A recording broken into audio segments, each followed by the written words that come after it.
Hi అండి, అందరికీ నమస్కారం. ఈ రోజు నుండే మార్గశిర మాసం ప్రారంభమవుతుంది. లక్ష్మీనారాయణులకు అత్యంత ప్రీతికరమైన మాసం మార్గశిర మాసం. ఈ మార్గశిర మాసంలో గురువారాలకు చాలా ప్రాధాన్యత ఉంది. గురువారాలను లక్ష్మీ వారాలు అని అంటూ ఉంటారు. శ్రీ లక్ష్మీ వారాలలో చేసే లక్ష్మీ పూజ చాలా విశేషమైనది. శ్రీ మహావిష్ణువుకు ఎంతో ఇష్టమైన ఈ మాసంలో చేసే పూజ లక్ష్మీ పూజలు, ఉపవాస దీక్షల వల్ల సకల శుభాలు కలుగుతాయని పండితులు అంటున్నారు. దక్షిణాయనానికి చివర, ఉత్తరాయణానికి ఆయనకి ముందు ఉండే ధనుర్మాసం ప్రారంభమయ్యింది. ఇది కూడా ఈ మాసంలో అయితే ఈ మార్గశిర మాసంలో మరియు ధనుర్మాసంలో పొరపాటున కూడా చేయకూడని పనులు ఈ 5 చేయటం మానేస్తే చాలా కష్టాల పాలైపోతారు. ఈ 5 పనులు చేయడం మానేస్తే మీకు లక్ష్మీదేవి అనుగ్రహం కలుగుతుంది.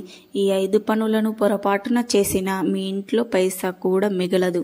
మరి ఆ పనులు ఏమిటో ఇప్పుడు మనం ఈ వీడియోలో వివరంగా తెలుసుకుందాం. ఫ్రెండ్స్, ఫస్ట్ అయితే మా వీడియోకి ఒక లైక్ కొట్టి మా ఛానల్ని సబ్స్క్రైబ్ చేసుకొని మాకు సపోర్ట్ చేయండి.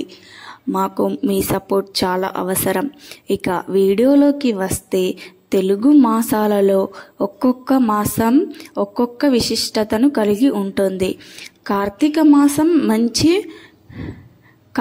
మాసం నుంచి మార్గశిర మాసంలోనికి అడుగు పెడుతున్నారు. మార్గశిరం మృగశిర నక్షత్రం పూర్ణిమ కలిగి వలన ఈ మాసానికి మార్గశిరము అనే పేరు. ఈ మాసం గురించి శ్రీకృష్ణ పరమాత్ముడు మాసాన్ని మరో మాసం, ఈ మాసాలలో మార్గశిర మాసాన్ని అనే స్వయంగా చెప్పాడు. ఈ మాసంలో చేసే పూజలు, హోమాలు, అభిషేకములు, ఇలా ఏ దైవ కార్యం చేసినా దానిని స్వయంగా తానే స్వీకరిస్తానని ప్రకటించాడు. ఆడవాళ్ళు చాలామంది ఉంటారు. ఇంట్లో పాలు పూర్తిగా అయిపోయే వరకు వాడేస్తూ ఉంటారు. కానీ ఈ నెల రోజులు ఇంట్లో పాలు, పెరుగు అయిపోనివ్వకండి. చిన్న కప్పులు అయినా పాలు, పెరుగు అయినా సరే ఉంచుకోవాలి. కొంచెం పెరుగు అయినా సరే ఇంట్లో ఉండాలి. పాలు, పెరుగు పూర్తిగా అయిపోకూడదు. పాలు, పెరుగు ఇంట్లో ఉండకపోతే అవి త్వరగా దరిద్రం పడుతుంది. ఏ ఇంట్లో అయితే పాలు, పెరుగు పుష్కలంగా ఉంటాయో ఆ ఇంట్లో లక్ష్మీదేవి తాండవం చేస్తుంది. అలాగే మార్గశిర మాసంలో మరియు ధనుర్మాసంలో చింతపండును, ఎండుమిర్చిని ఎవరికి ఇవ్వకూడదు. వీటిని ఇతరులకు ఇవ్వటం వల్ల మీకు దరిద్రం పడుతుంది. మీరు కూడా ఒకరి నుంచి చింతపండును కానీ ఎండుమిర్చిని కానీ తీసుకోకూడదు. ఇవి ఎవరికి దానం చేసినా, మీరు తీసుకున్న మీ ఇంట్లో పైసా కూడా మిగలదు. ఈ మార్గశిర మాసంలో గురువారం లక్ష్మీదేవిని పూజ చేస్తారు. ఈ మంచి సువాసన వచ్చే పూలతో పూజ చేయండి. ఉమ్మెత్త పువ్వులను, సువాసన లేని పువ్వుల రేకులు లేని పువ్వును లక్ష్మీదేవికి అస్సలు సమర్పించకూడదు. ఈ మాసంలో లక్ష్మీనారాయణులకు ప్రీతికరమైన మాసం. వీరిని పూజించినప్పుడు మంచి పూలతో పూజించండి. ఈ మాసంలో గురువారాలకు లక్ష్మీదేవిని పూజించినప్పుడు కొన్ని పొరపాట్లను అస్సలు చేయకూడదు. ముఖ్యంగా మార్గశిర గురువారాలు మాంసాహారాన్ని, మందుకు దూరంగా ఉండండి. ఎందుకంటే ఒంటి నొప్పులు ఎక్కువగా ఉంటాయి. ఈ సమయంలో బంగాళదుంపలను తినడం వలన కండరాలు పట్టేస్తాయి. కాబట్టి ఈ నెల రోజులు దుంపలకు చాలా దూరంగా ఉండండి. అలాగే మార్గశిర గురువారం మాంసాహారం తినకండి.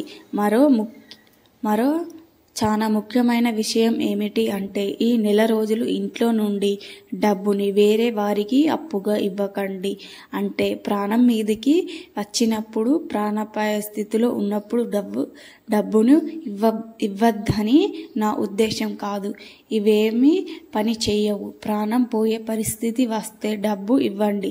ఎందుకంటే అలాంటప్పుడు మానవత్వానికే పెద్ద పీట వేయాలి.